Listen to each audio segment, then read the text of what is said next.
And some stragglers to come in. Good evening, everyone. I'm Matthew Taylor. I'm Chief Executive of the RSA. I'm delighted to welcome you here tonight for this very special event.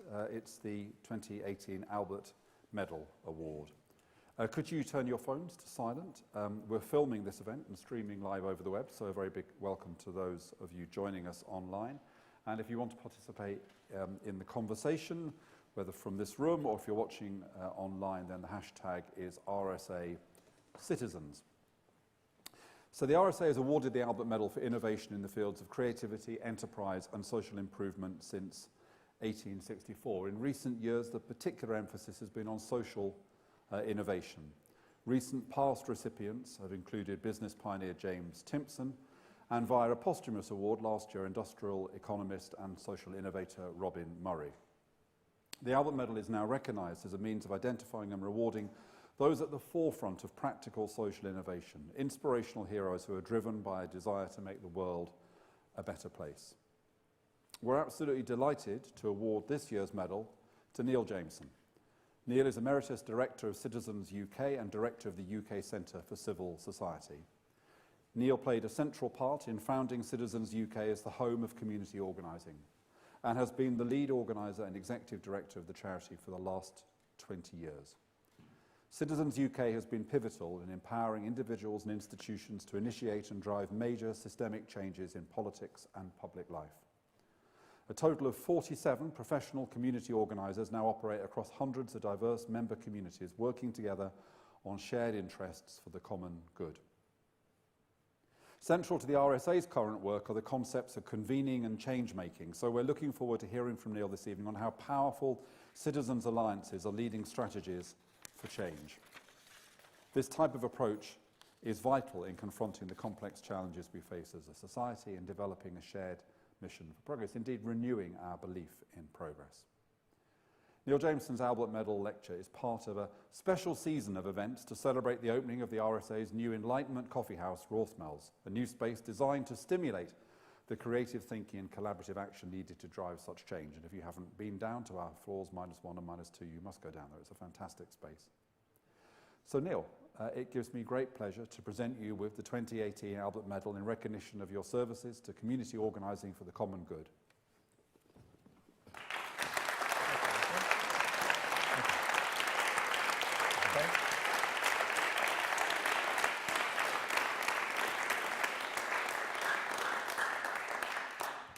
Neil's going to speak for about 20-25 minutes. I'll ask him a few questions and we'll open it up to the rest of the room. So over to you, Neil.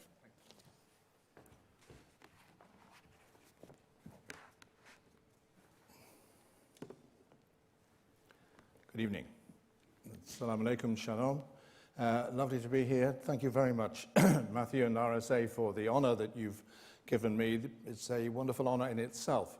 But of course, if you look at the previous people who've received this medal, it's outstanding. It's also true that, of course, an individual on their own can't do what you've just sort of summarised. So it would not surprise people who are here if I'm going to honour the movement, which is so important to the dream that we had 30 years ago, but others had in the United States of America before that, and the founders of our great countries had before even them. So thank you very much for that. I'm very touched by that. I gather since 1864, one person has stood here, and they've been diverse, and they've mostly been scientists or innovators or inventors. That's why it's a particular honour to have this, because I haven't invented community organising, I've just reinvented it effectively. I'm not a scientist, but I understand that. I'm an artist, if anything, and art and politics are very important. There's no science around politics, as you can read today. It is an artist's activity that is taking place. And if we expect it to be logical, it really won't be. Thank you also to Alex Lucas, who's looked after me very well and got us to today so efficiently and so on. I'm very grateful for that. I commend the transformation of this building. Matthew, as you say, I would encourage you to, if you have time, look downstairs, not in the Benjamin Franklin room, but in Roth Mills, which was the name of, as I understand it, of the first coffee house, where the idea of an institute that would focus on invention and science and reward people who did that and innovation was created. in accepting the medal, as I say, on behalf of the many, many people who have made my story and the development of broad-based community organising through Citizens UK possible, and I'd also like to thank them who are here from the bottom of my heart. However, it's more difficult to explain and to worry about the long-term legacy that this innovation will have. It was easier for the previous medalists, many of which, of course, were scientists who invented something, penicillin, electricity, lighting. God bless them for doing that. This is more complicated because it's a change of mind, it's a change of mentality, it's a political argument that we've been involved in for the last 30 years, which if we don't sustain it because others pick it up and run with it, then it will fizzle out. There are lots of people trying to get inside our minds. There is competition for that, as we know from Cambridge Analytica and others. The weapons that we use, which is political argument and history and other people's stories, are ancient and Luddite almost in comparison to the sophistication of Facebook and others that have a much more greater reach, not only to us older people, but definitely to our younger people who maybe spend too much time watching that and hoping that the answer will come from that. I sometimes quote from what my Buddhist friends say isn't a Buddhist quote, but I don't know where it came from, which is that life is a struggle. Every now and then you find brief, fleeting moments of joy. The rest is relentless struggle. This is the search for nirvana, the search for the meaning of life. It is a struggle. It is, as Dr. Barry would say, a jihad, which is the meaning which means struggle in life. And part of my story is, and it must be the same for many of you, that in this struggle we have to eventually settle with something which makes sense. So part of my story will be that I have settled with community organising because it makes sense, in my opinion, on so many fronts. It's an answer to so many difficulties people have about meaning, about relationships, about neighbourliness, and so on, which I will explain as we go through. It's a change strategy. It gives us hope in politics, politics as the Greeks talked about them.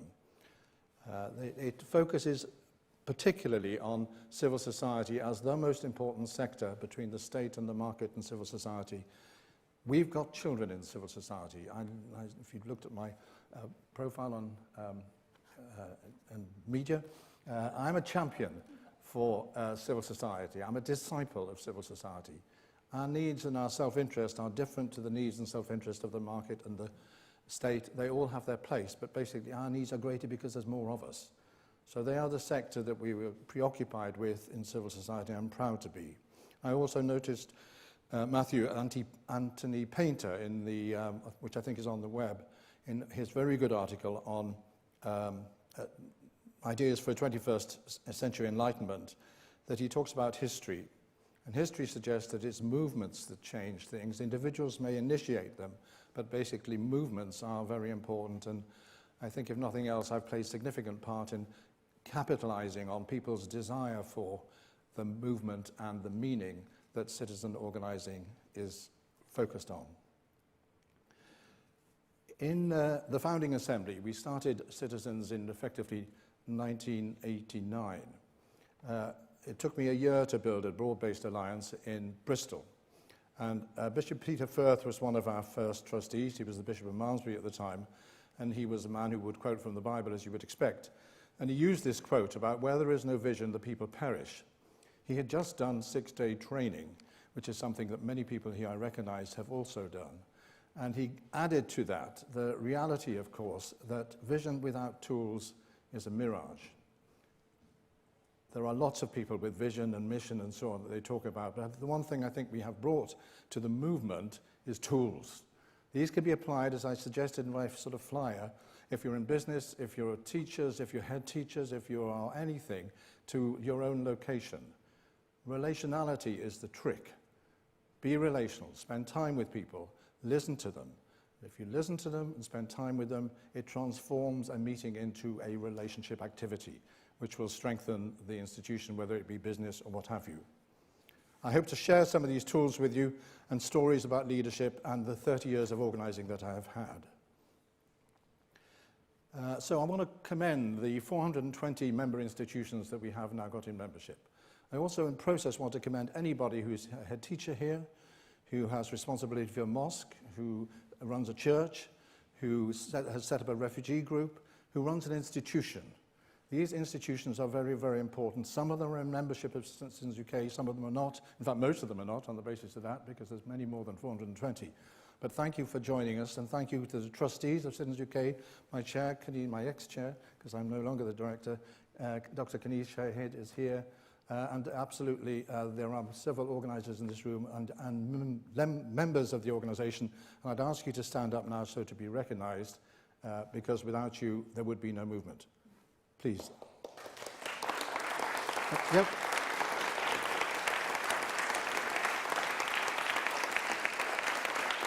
Good.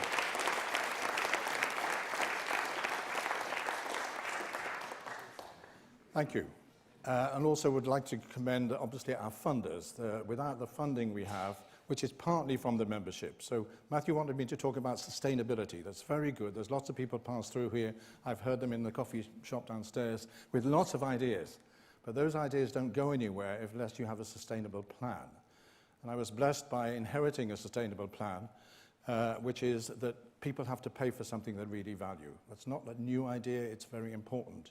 They pay to be in membership as fellows here, and we charge. So these are institutions that join Citizens UK. That is a novelty, but that serves us well, and they pay dues. 40% of our £5 million income comes from the membership. The other 60% comes from foundations and trusts who share our concern about the future direction of society and the future direction of politics in itself and the public good. So let us also recognize that for most people that have an idea or have found an idea that is novel, it's very good to have a mentor. It's agitational, it's helpful, they keep you on the right lines, and I want to dedicate this lecture to Ed Chambers. Ed was the director of the Industrial Areas Foundation, took over from Saul Alinsky, and was the director from 1972 to 2009. 37 years he did in this process. I want to also welcome his wife, Anne, who's here, his daughter, and his son, Will and May, who know who I'm talking about very well. And I also want to welcome Margaret here, who has flown in specially from the States, who was his long-term supporter, organizer, agitator, and friend. I wouldn't be here without him. Well, I might be here without him, but I wouldn't be as good as I am without him. It is for him, and also so I want to welcome Susanna, who's come from the Deutschland Institute for Community Organising, which is a sister partnership for us. Don't think any of us would be here without the person who took from Saul Alinsky the principles of organising and knocked them into shape. He made an organisation out of the creative thinking of this radical guy some of you may have heard about. We don't talk about much in Britain, but basically he played a very significant part, Saul Alinsky, in the principles that we follow. But it was Ed Chambers who basically said we need organisers, we need young organisers, we need people who will dedicate their life to this process of rebuilding civil society, and we need to pay them well. And we need to give them health insurance if they're in the States, and we need them to stay.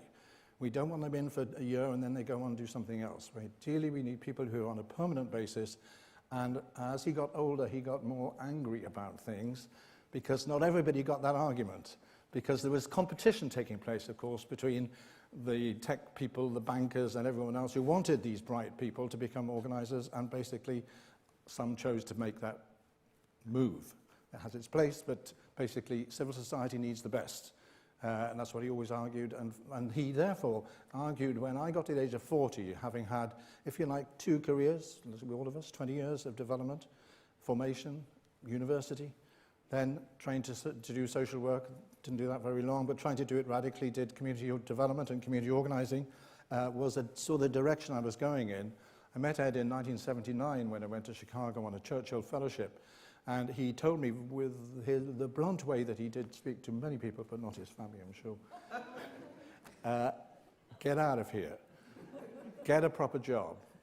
He gave me 10 minutes, and those of you who understand that really a one-to-one should be 45 minutes, my stock fell. I didn't know about one-to-ones and stuff. One-to-one is a relational way of building things. But basically, Ed was very blunt. He got blunter and kinder and warmer as he got older.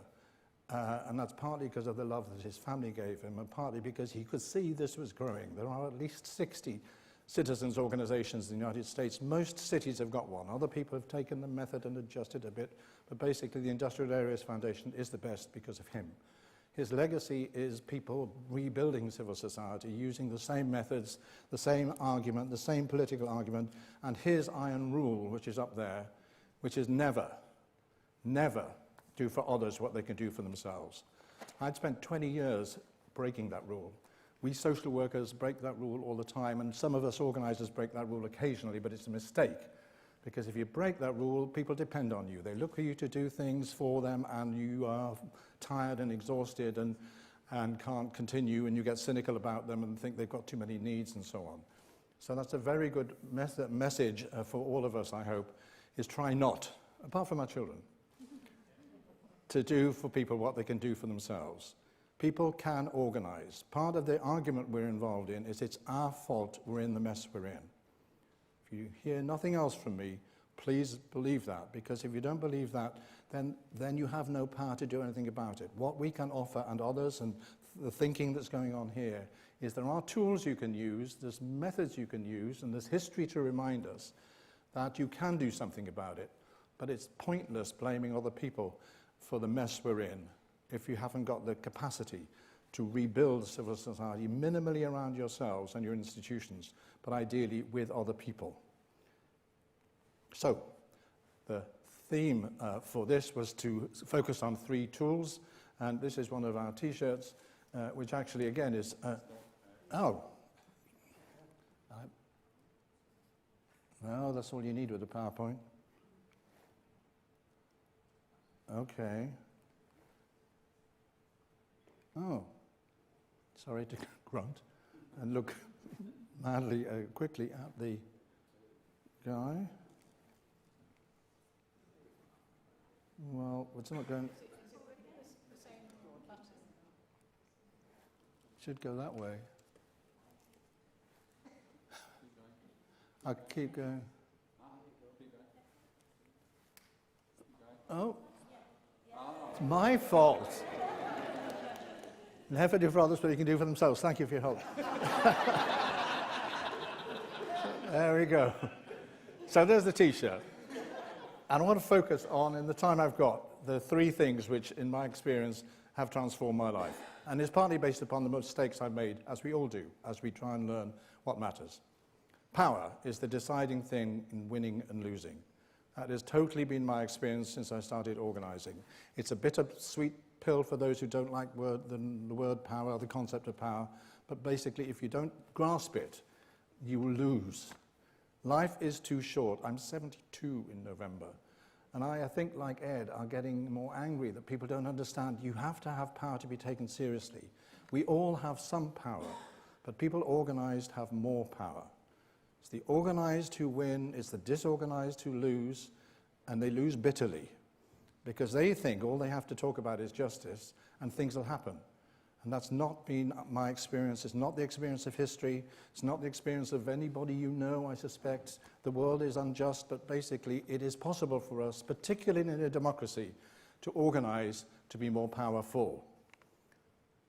I organised people in a way around my own self-interest in the 20 years before I started organising. I organised them because I had an idea. I organised them because I thought I knew what they wanted. I called them to meetings which I paid for or booked, or the local authority booked for me. They didn't come. I began to be critical of their performance. They go on and on about their problems, and actually why don't they come to the meeting, which is so important, to, I don't know, attack the council for the way that they're behaving. Until basically I realized that I'd started the wrong way around, or Ed taught me I'd started the wrong way around. In organising, you start with people and their own self-interest. Their self-interest and our self-interest, this is the most important thing, is to be recognized. To be recognized that we are unique. In Christian terms, we are created in the image of God, and yet we are invisible. We're invisible if we don't organize. You must know what it's like when you're trying to talk to somebody and they ignore you completely, and eventually you give up talking because you think, what's the point? Well, that's what it's like, I think, in this country, to be poor, to be homeless, definitely, probably to be black or brown-skinned, to be almost invisible, to be disorganized, absolutely. The purpose of power, of course, is to be more powerful and to be recognized. The assemblies, which you've seen some images of flashing through there, are very important. One of the unique things I think we've managed to do is to organize people into a relationship which demands recognition. The question asked at citizens' assemblies, and I'm sure in Germany too, is a variety of things about housing or wages or something, but when we get most effective it is, and so, Mr. Mayor, Mr. Prime Minister candidate, will you tonight commit to work with citizens during the 4 years of your office? There are two answers you can give to this, yes or no. The assembly is frozen if it's done well. If the assembly is packed with diverse people, it is totally appropriate, not that they have been bullied, that they say absolutely. In fact, Boris Johnson, when mayor, said, why would I not work with you? This is organised, it starts on time, it finishes on time, you're polite, nobody boos. This is a sort of organisation I want to work with because you understand that actually time matters, discourtesy is not a good idea if you want a relationship, and basically I will be here next time and I will be here next time and you can hold me to account for the promises I've given you. So power is the determining factor, whether we like it or not, and power before programme, for those of you just starting off, is the mantra we use, and people, therefore, before programme. Listening before programme. Programme is what they want, what our people want, and some of the campaigns we run have come as a result of this. Edie Chambers' favourite philosopher was Hannah Arendt, and she said, power is actualised only where work and deeds have parted company, where words are not empty and deeds not brutal, where words are not used to veil intentions but to disclose realities, and deeds are not used to violate and destroy but to establish relations and create new realities. Ed's favourite British author was Bernard Crick. So Bernard Crick, some of you may know, who was brought back out of retirement to help the Labour Party with introducing citizenship into the Labour government, into the curriculum. And Bernard wrote a fantastic book, and certainly when we started, it was compulsory for organisers to read his great book on In Defence of Politics. It's a unique book, it's quite hard going, but basically he says, so you don't have to read it, that actually politics is the answer to, is the alternative to war. War happens when politics fails. He wasn't talking about Brexit, he wasn't talking about Tories, he wasn't talking about Labour, he was talking about the ability to organise people to have enough pressure to get the change that they want to have, which usually, of course, involves compromise. I commend the book to you. It is still an original treaty on the importance of politics, and so please do not go off politics, however you think this lot or the other lot have misunderstood the plot. It's up to us to get that plot right by organising differently and using this Greek vehicle. The word politics comes from polis, the people. The word democracy is two Greek words, demokratia. Demo meaning power, kratia, the people. So that is very, very important to remember that the work we're involved in is historic. Read as much as you possibly. I noticed that this morning Amber Rudd was criticising the poverty man who's come from the United Nations, who's accused us of messing around with austerity, using austerity, and people have been affected. And she said, this is terrible because he's just using politics. Of course he's using politics. It's perfectly legitimate. She's using politics. So we have to spend some time with our members confirming that politics is a good thing and it isn't basically a bad thing. The other thing we're accused of, which I'm always bewildered at, is having an agenda. We have an agenda, citizens, do we not? The trouble with those people, they've got an agenda. The trouble with that man, absolutely, my God, if we haven't got an agenda, what's the point? Our agenda is the people. If you're paid by citizens, that is our agenda. If you're not paid by citizens, you're a volunteer, even more so. It's the people, it's the children, it's what they want, it's how can we get it, it's a relationship, it's recognition. We have an agenda which is quite long, not too long, but it all involves those things, and I am very proud to say that Citizens has an agenda, and if you haven't got an agenda, get one, from wherever. And that should involve a change in the process. The other thing, which I hope I'm going the wrong way, it was me, is a quote from Martin Luther King, just in case you're not happy with the concept of power. Power without love is tyranny, but love without power is sentimental and anemic. That is very important. So bear that in mind. That's what he's talking about. We're talking about power with people. You can't get a relationship with people if you don't organise with powerful people. You can get a relationship with the neighbours, that's pretty good. Do that, bottom line. But basically getting a relationship with the mayor, the prime minister, the candidates, the corporate world is critical if you want to organise and also introduce them to the principle, not the tool, reciprocity. Giving gifts is very important. Saying thank you is very important. And understanding that politics is about compromise. It's not necessarily about winning. If you win a compromise, that's winning, effectively. Many people have never won anything, so basically we can't help them.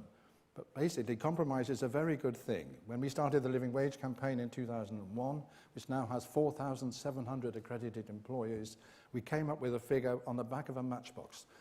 Please don't quote me on this and all these cameras here. We had a little help from academics, basically a figure, and the people said, well, that's the wrong figure, it needs to be this figure. I've just come back from the States, there are 4 figures for living wage. There are universities falling over themselves to work out what the figure for the cost of, based on the cost of living people should have. It doesn't matter what the figure is. It's higher than the minimum wage. That's the important point. We should fight about how do we get the wages up, not what the figure should be. It's never right. It's never right. But basically, getting a figure is a victory. It's vitally important. And we do that through action. Power, very important, but how do we display our power? We do it through action. As Mr. Chambers said, action is the oxygen of an organisation, as it is for a business, as it is for the RSA here, as it is for a mosque, I hope. That mosques that do nothing, do nothing.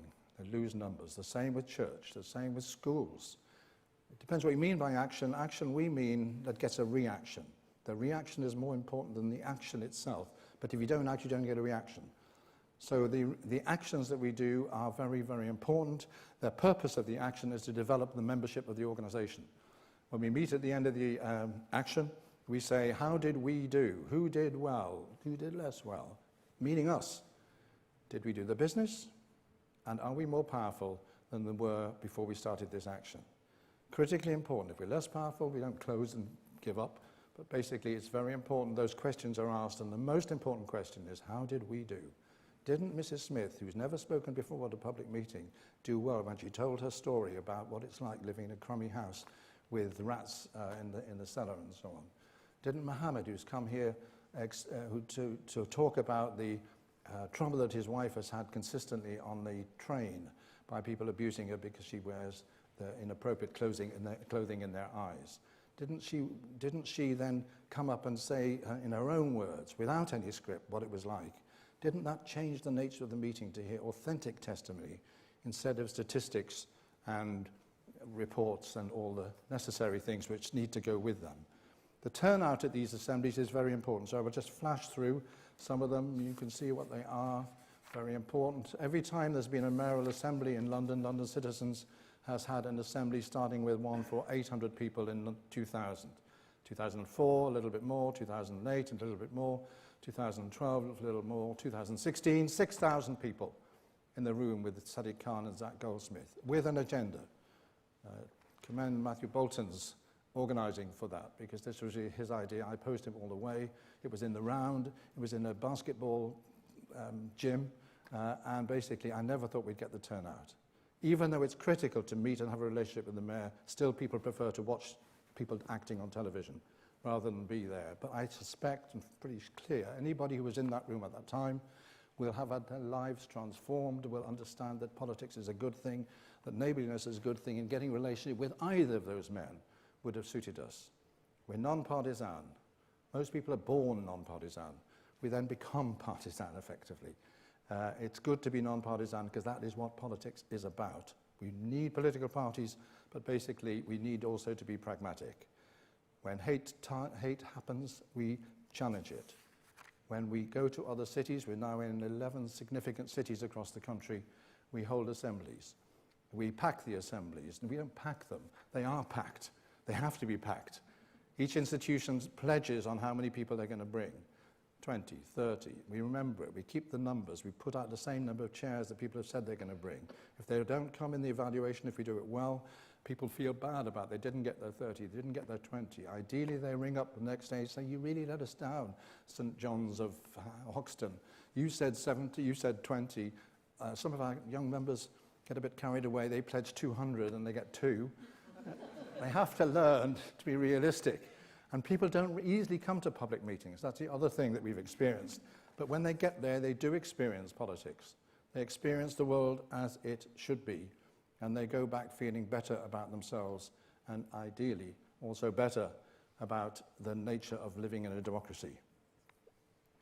And finally, that was Andy Burnham we were going through there, who was just announcing the new living wage as the mayor of Manchester. He does that because we had an assembly before he got elected and did, if elected, will you work with us, and so on. And here is the wonderful Lord Dobbs, who is fighting for young refugees to be able to come here because it is the 80th anniversary last week of the kinder transport, the letter that went to the kinder transport to the Neville Chamberlain to persuade the government to allow unaccompanied children to come into Britain rather than face death through the Nazi regime.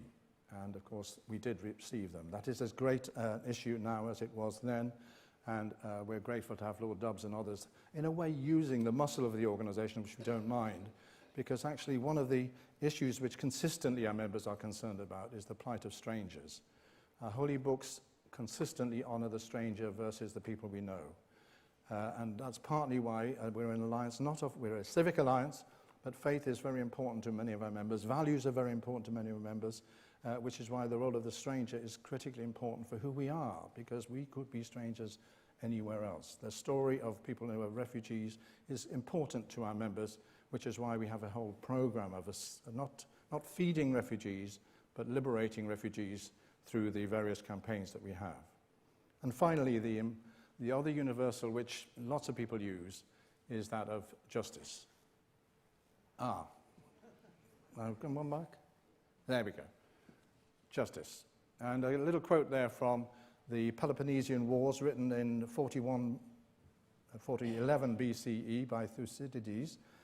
He wasn't there, of course, but he just presumed that this debate between the little island of Melos and the power of the great Athenian Empire was universal.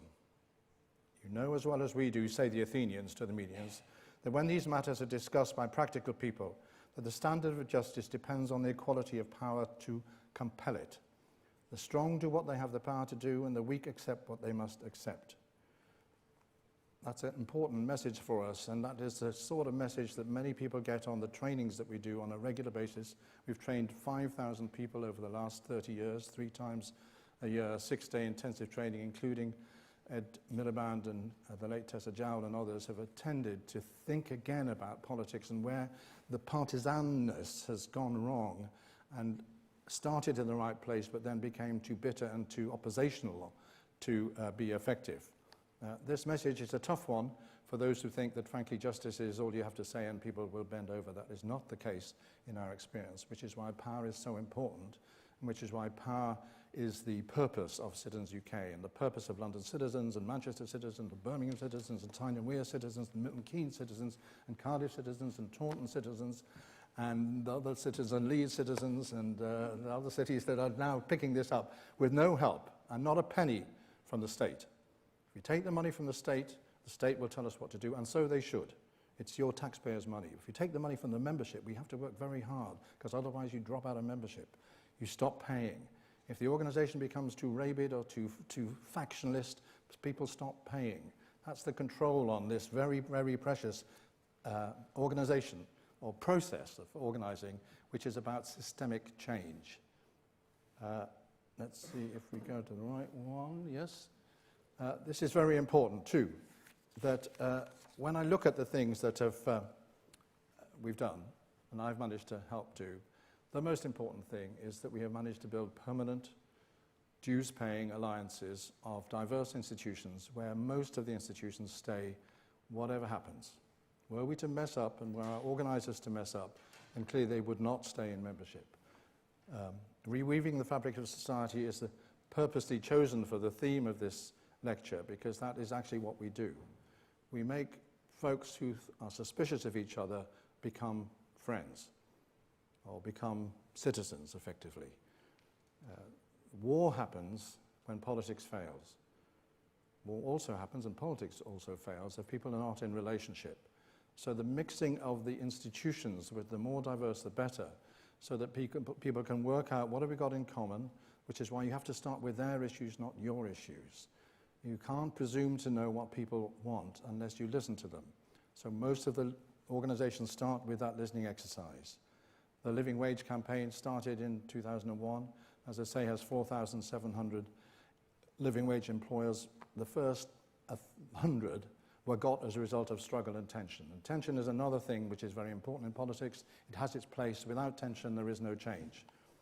None of us like tension. I don't like tension. Anybody like tension?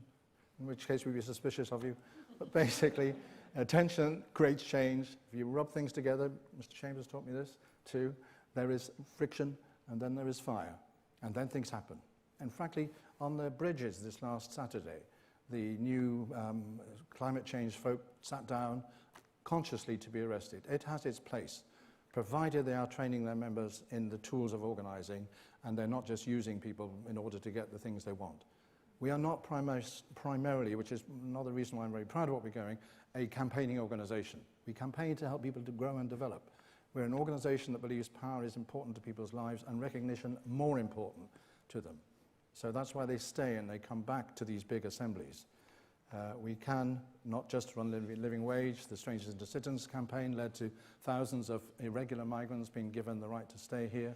The work we're doing with the way we played, and it depends when history is written who did this, but I would say it was us. The cap on interest rates, which George Osborne introduced in 2013, was a result of a rigorous campaign by us to work out what should we have done when the bankers' crash took place in 2008. There was no civil society response. What happened was our money was taken and given to the banks.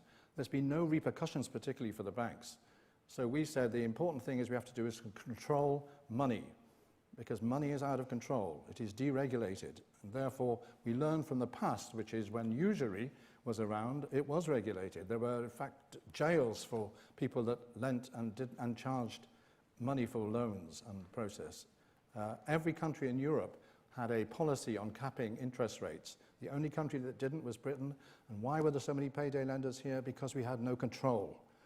The state doesn't always control things for us. Part of our job is to nudge and persuade and encourage the state to do what it's for, what it's there for, which is to protect us. Part of our job also is to do the best we can with our corporations, which are not all bound by a long shot, to pay the wages that they should be paying, to look after their workers, to help and support refugees, to do a whole series of things which they have the power to do and they have the money to do. So justice, very important. Community land trusts, very helpful to us. I think that they're now, you've now seen the turn that, having spent some time taking advice from all over the world, the only way of bringing affordable housing to Britain, to London particularly, but Britain, is if you can get hold of the land, preferably for free, and you can build houses on it. The land is in trust, and you build houses on it. We are now selling houses at a third of the market rate. We have proved that this works. The Sadiq Khan is taking it more seriously, and lots of local authorities are finding bits of land to give to developers who ideally we're in touch with. Colleague Angus Ritchie is here. He's just got land next to St George's Church in Wapping for 40 houses, 40 homes, not necessarily from the church, but from the area. Those people will buy those houses at a third of the market rate. If we had not organised, we would never have been able to get that together in that way. And we also, of course, have the opportunity occasionally when there's an election, and we're not sure what's going to happen now, and we weren't ready for the 2017 election, and we didn't think Mrs May would come, is to hold prime ministerial candidates to account by them coming to an assembly to which they must respond, not by telling us what they're going to do, but by responding to our agenda in that process. About to finish our time, but clearly job is not done. The job will only be done if we can attract good organisers to this network. I'm looking at the cameras now. There must be people maybe in this room or elsewhere who would like to be community organisers or citizens organisers, and we need you. You need to be an optimist. You need to like people. you need to like their institutions, you need to have a sense of humour, and basically you could be a pretty good organiser provided you're also patient with the way that people work. It's a wonderful privilege, it's a vocation for people to be an organiser. That is important. Civil society institutions investing in organising is very important. The support and ally of friends who will mention what it is we're doing. This medal is very important, so Matthew, thank you again for that. Just to finish really on the quote which a few people use and should be used a lot because it happened after the Second World War. We've just had a whole series of ceremonies to honour the dead of the First World War. Wonderfully crafted, emotionally powerful. War should not happen. We are playing, I don't want to over-egg the nature of community organising, but basically if people know each other, they're not going to kill each other. If they don't know each other, they're more likely to kill each other or stereotype each other. We have to have a strategy to stop people hating each other. It's not enough to honour the dead and say, we will remember you.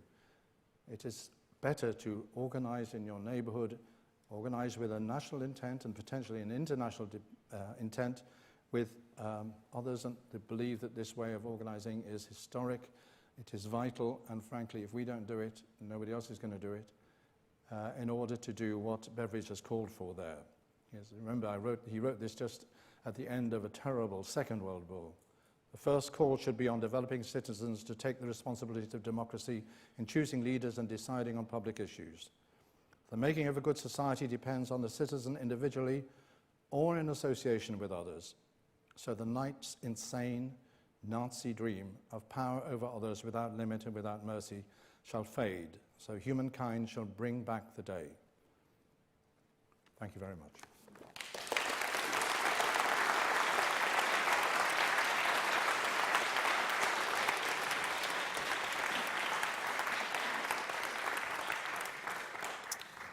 Thank you, Neil. That was fantastic. I'll just ask a couple of questions, so there's time for at least one round of questions from the floor. David Cameron, it's a great photo. I wish it was back up there because he's saying something and there's someone sitting behind him with their mouth open in incredulity, and you kind of want to put the caption at the bottom, I've decided to have a referendum about membership of the European Union. Anyway, David Cameron, of course, felt that he was honouring you and your work when he established a network of community organised. That network is still operating. I think there have been 6,000 trained, and the government's committed to rolling out to a full 10,000 by the end of the second term. Yeah. You ought to be dancing in the streets, but I don't think you are really about the government's model of community organising, are you? No. It's a somewhat leading question there. We have never applied for a government contract apart from once, which was the first contract the government offered when they were keen on the big society.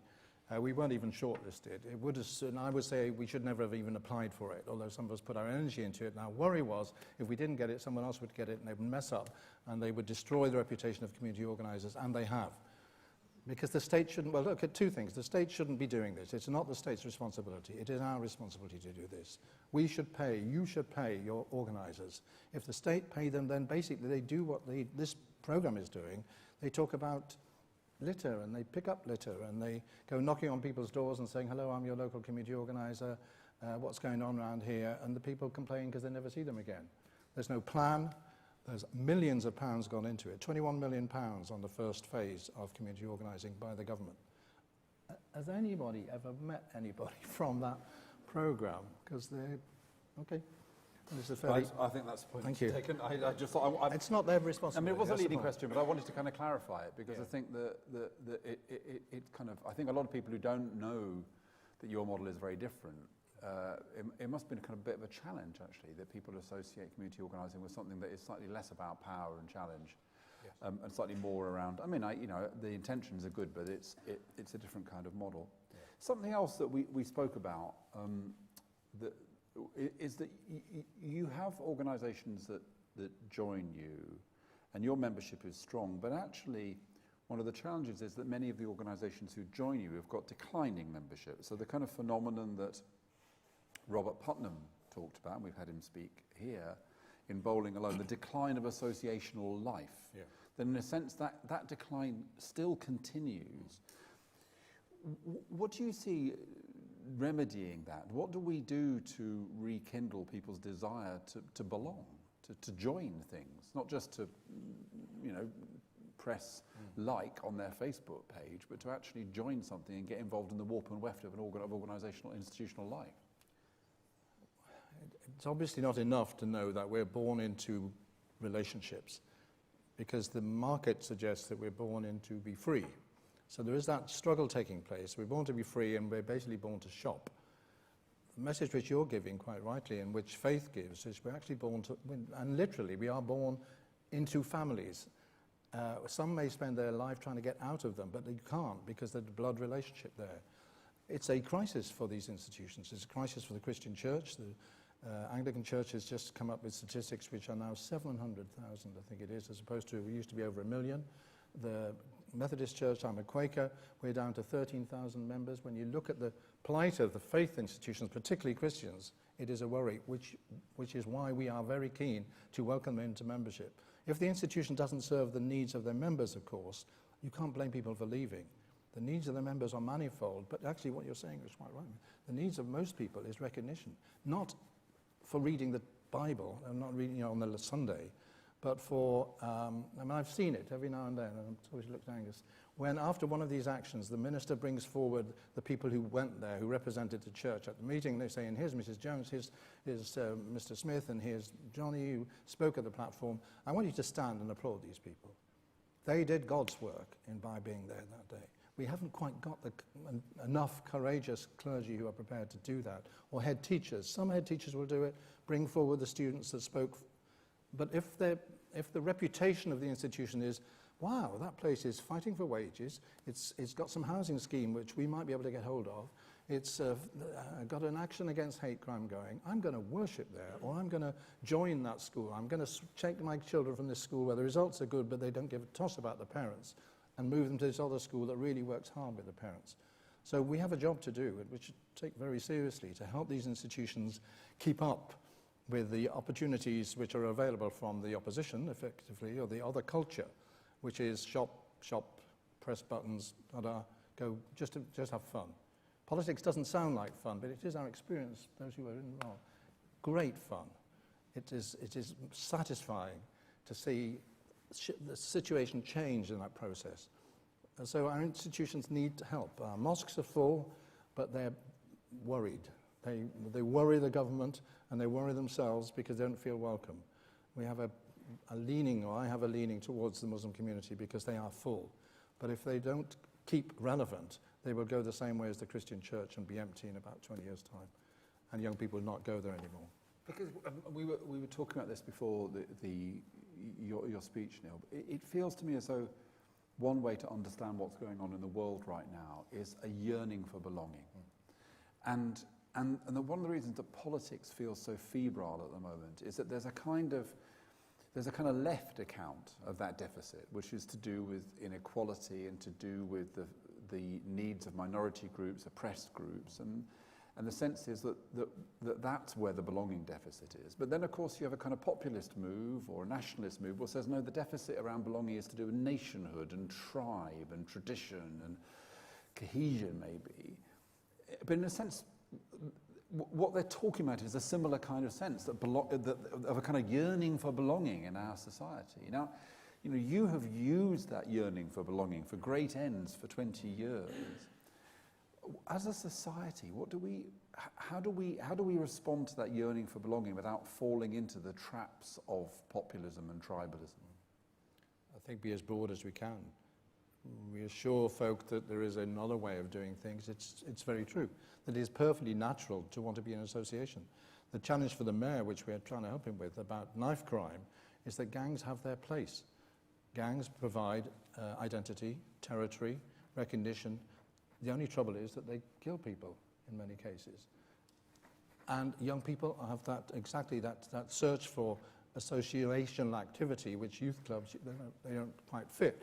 But many of the institutions which either the state funded, which gave people association, of course, are struggling here, but also are the institutions that used to teach people how to work together. I quote from Cicero, a quote he use a lot, which is that citizens are made, not born. The purpose of our institutions you're talking about, which is why it is a crisis if they're founding, is to help people learn to work together through the parish council, through the governors, through the parents' associations. That's how we get on with awkward people. These institutions are not perfect by a long shot because we're not.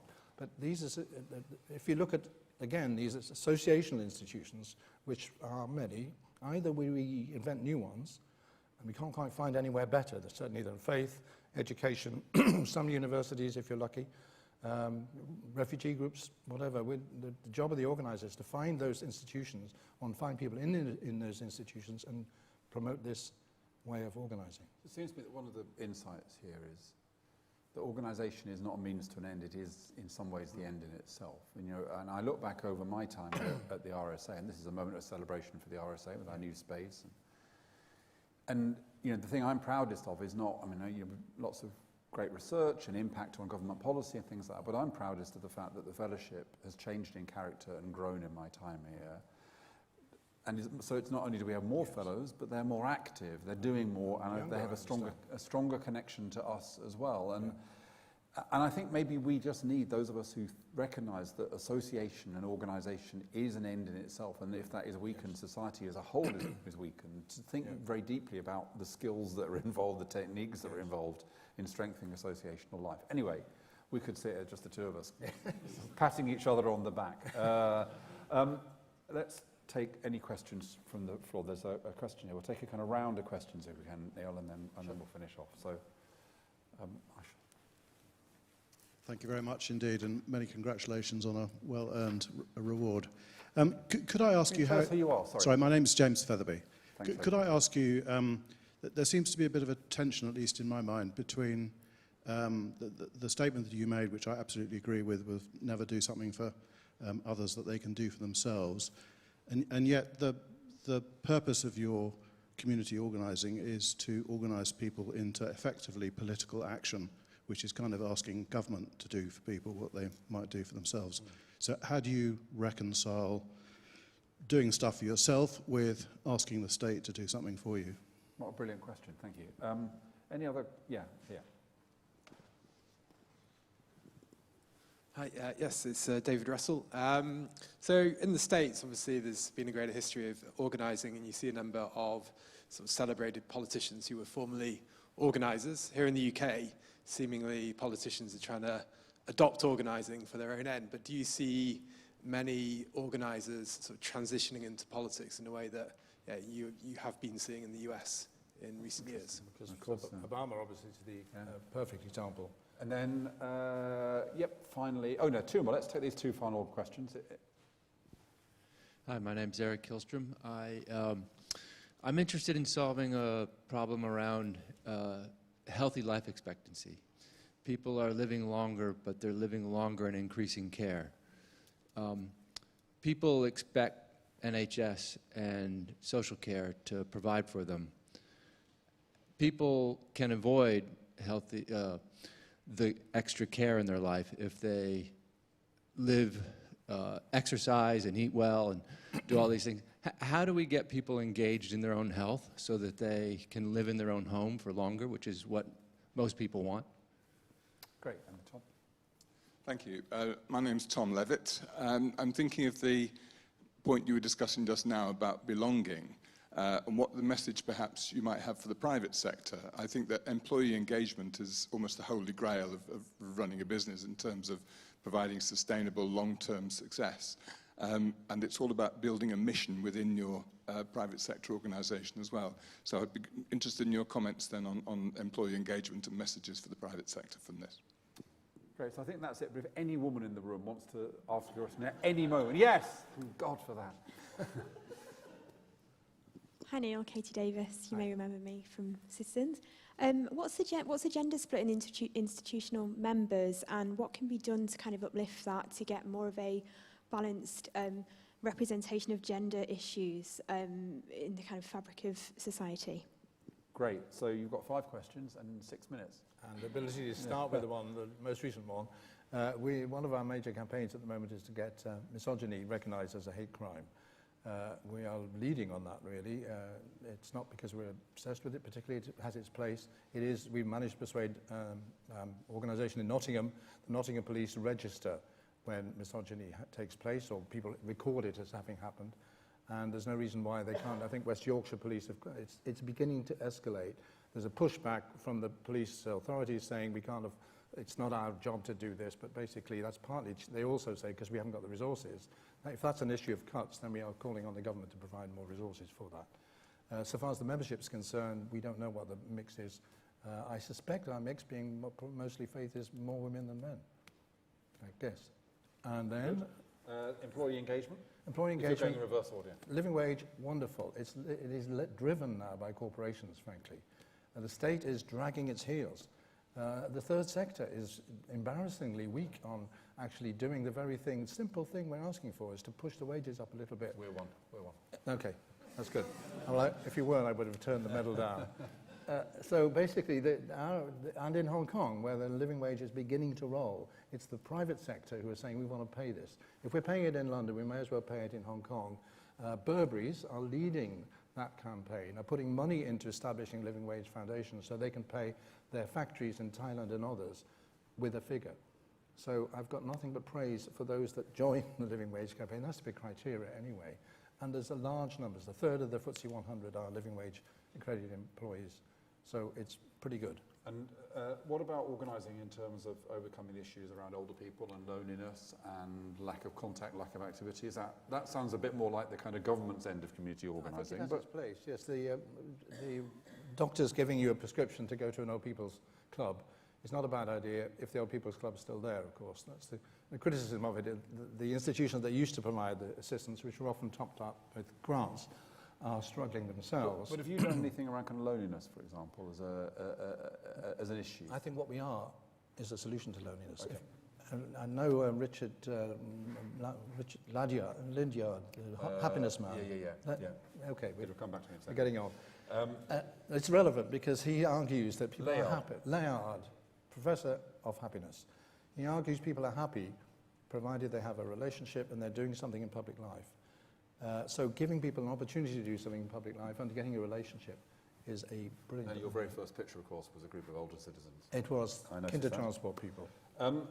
Then, have any of your organisers become politicians? Do you want them to become politicians? I mean, I don't mind. Of course, they're all politicians, but I mean, capital P politicians. I don't mind. It's up to them, really. Have but any? None have, no, not I'm aware of. Obama, of course, did.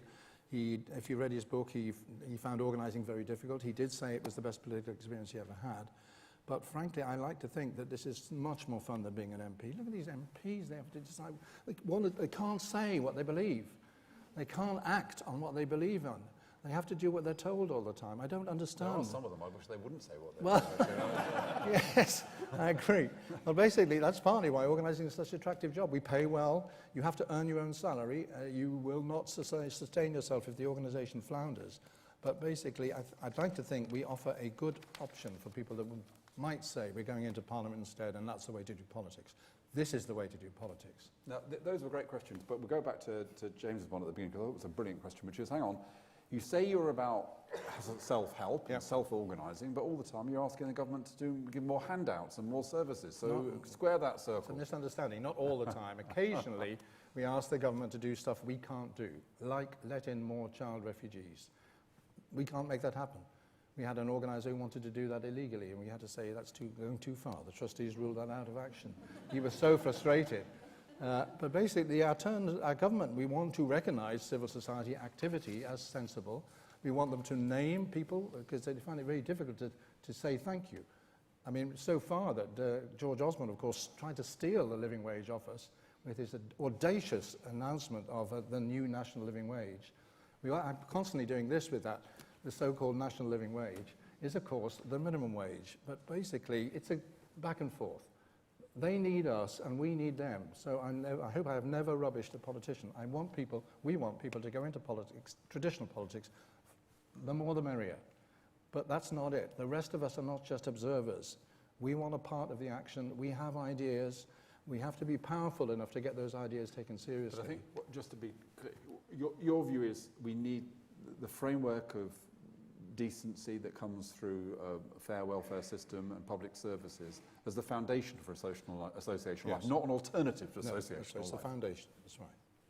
So Okay. I hope that helps. And then every now and then, certainly at the local level, a lot of councils work very closely with us because they want to do what people want to do. But how do they know what people want to do other than the angry people who shout at them? But I like to think we go to them with a platform and they're grateful at a council level. Good. Well, I hope you'll continue our commitment to associational life by going to the room immediately below us at the end and having a soft drink or an alcoholic drink and carry on the conversation. Neil will be around to answer any more questions that you've got. Thank you for the brilliant questions that you asked and for joining us this evening. But most of all, please join me in thanking the winner of the RSA 2018 Albert Medal, Neil Jameson.